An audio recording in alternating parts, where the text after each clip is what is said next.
नमस्कार, आप देख रहे हैं आवाज़ इंडिया, देश की भरोसेमंद आवाज़। मैं हूं अजीत। खबरों का सिलसिला शुरू करने से पहले आइए सबसे पहले एक नज़र डालते हैं आज की हेडलाइंस पर। सीएम योगी ने किया काशी विश्वनाथ और काल भैरव के दर्शन, स्कूल चलो अभियान में लिया हिस्सा। तीसरे कांग्रेसी नेता बने आनंद शर्मा, मोदी सरकार के विदेश नीति कदमों का किया समर्थन। नीतीश राणे का विवादित बयान, बोले गोल टोपी दाढ़ी वालों से नहीं जीता चुनाव। और ट्रंप का ईरान को नया अल्टीमेटम, हॉर्मुज ना खोला तो पावर प्लांट पर हमला संभव। अब खबरें विस्तार से। मुख्यमंत्री योगी आदित्यनाथ ने शनिवार की सुबह काशी विश्वनाथ मंदिर में दर्शन पूजन किया और उसके बाद बाबा काल भैरव मंदिर में भी दर्शन करने पहुंचे। इस दौरान उनके साथ कई वरिष्ठ अधिकारी और दिग्गज मौजूद रहे। उन्होंने वाराणसी प्रवास के दूसरे दिन धार्मिक कार्यक्रमों में हिस्सा लिया और काशी विश्वनाथ धाम के कॉरिडोर का भ्रमण किया। वहां उन्होंने हाथ जोड़कर श्रद्धालुओं का अभिवादन किया। दर्शनों के दौरान श्रद्धालुओं में उत्साह देखने लायक था। उन्होंने विधि विधान से पूजा कर पूरे आयोजन में भाग लिया। दर्शन के बाद मुख्यमंत्री योगी ने शिवपुर स्थित कमोजिट विद्यालय में स्कूल चलो अभियान कार्यक्रम में हिस्सा लिया। इस दौरान उन्होंने कहा कि शिक्षा सिर्फ डिग्री पाने का जरिया नहीं है, बल्कि मनुष्य को सशक्त बनाने का साधन है। सीएम ने शिक्षकों को अपने कर्तव्यों का सही पालन करने और मेहनत करने की जिम्मेदारी पर जोर दिया। उन्होंने कहा कि उत्तर प्रदेश में सभी शिक्षकों ने ऑपरेशन कायाकल्प को सफल बनाया और हर घर से बच्चों को स्कूल तक पहुंचाया। उनका मानना है कि इसी प्रयास से देश का भविष्य मजबूत बनेगा। कार्यक्रम के दौरान बच्चों और शिक्षकों में उत्साह दिखाई दिया। मनीष तिवारी और कमलनाथ के बाद अब आनंद शर्मा तीसरे ऐसे कांग्रेस नेता बने हैं जिन्होंने मिडल ईस्ट के मुद्दे पर मोदी सरकार का समर्थन किया। स्ट्रेट ऑफ हॉर्मुज संकट के दौरान भारत की कूटनीति की तारीफ करते हुए आनंद शर्मा ने कहा कि हमें सरकार का साथ देना चाहिए। सरकार तिरंगे को ऊंचा थामे हुए देश का प्रतिनिधित्व कर रही है। वे हमारे लोगों के लिए काम कर रहे हैं और इसे सही तरीके से संतुलित किया जा रहा है। उनका कहना था कि किसी एक देश के पक्ष में झुकना सही नहीं है। आनंद शर्मा ने आगे कहा कि ये कुशल कूटनीति है कि हर देश आपके साथ सहज महसूस करे और हमें इसे जारी रखना चाहिए। उन्होंने स्पष्ट किया कि भारत किसी एक के पक्ष में नहीं जा सकता। हमारा लक्ष्य भारतीय समुदाय की सुरक्षा सुनिश्चित करना है। इस दृष्टिकोण से ही देश अपनी विदेश नीति को मजबूत बना रख सकता है। उन्होंने सभी को संयम और समझदारी से काम करने की अपील की। महाराष्ट्र सरकार के मंत्री नीतीश राणे ने एक बार फिर विवादित बयान दिया है। वे मुंब्रा में छत्रपति शिवाजी महाराज की पुण्यतिथि के कार्यक्रम में शामिल हुए थे। इस दौरान उन्होंने विपक्ष और एक समुदाय पर निशाना साधा। उन्होंने कहा कि वे किसी खास समुदाय से वोट से विधायक नहीं बने हैं। उनके अनुसार उन्हें हिंदू समाज ने चुनकर विधानसभा तक पहुंचाया है। उन्होंने खुले तौर पर कहा कि उन्हें अपने समर्थन पर पूरा भरोसा है। नीतीश राणे ने आगे कहा कि हिंदू समाज को डराना या धमकाने की कोशिश ना की जाए। अगर ऐसा हुआ तो जवाब भी मिलेगा।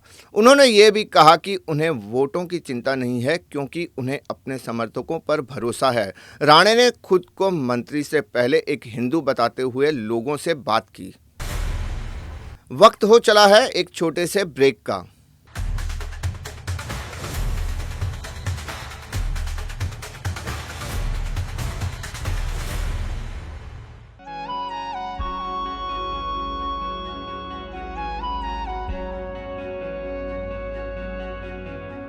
आवाज इंडिया,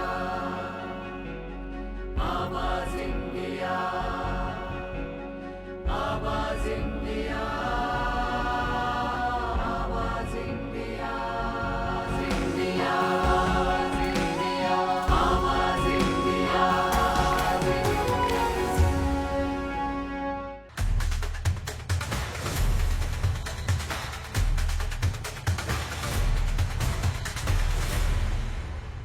ब्रेक के बाद आप सभी का स्वागत है।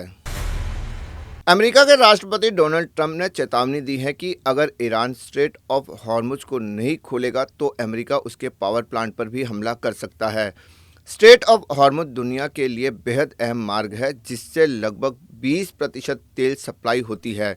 28 फरवरी को अमेरिका और इजराइल के हमले के बाद ईरान ने इस मार्ग को लगभग बंद कर दिया था, जिससे तेल की आपूर्ति प्रभावित हुई।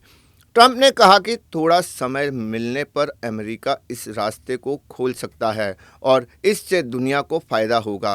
उन्होंने सोशल मीडिया पर यह भी कहा कि अन्य देशों को भी इस मामले में आगे आना चाहिए। ट्रंप ने चेतावनी दी कि ईरान को जल्दी फैसला लेना होगा और अब कार्रवाई का दायरा बढ़ सकता है। एक्टर राजपाल यादव ने हाल ही में अपने जेल के दिनों को याद किया है और भावुक हो गए। उन्होंने बताया कि चेक बाउंस मामले में उन्हें कुछ दिन तिहाड़ जेल में रहना पड़ा था। वे फराह खान के यूट्यूब चैनल पर गेस्ट के रूप में पहुंचे थे।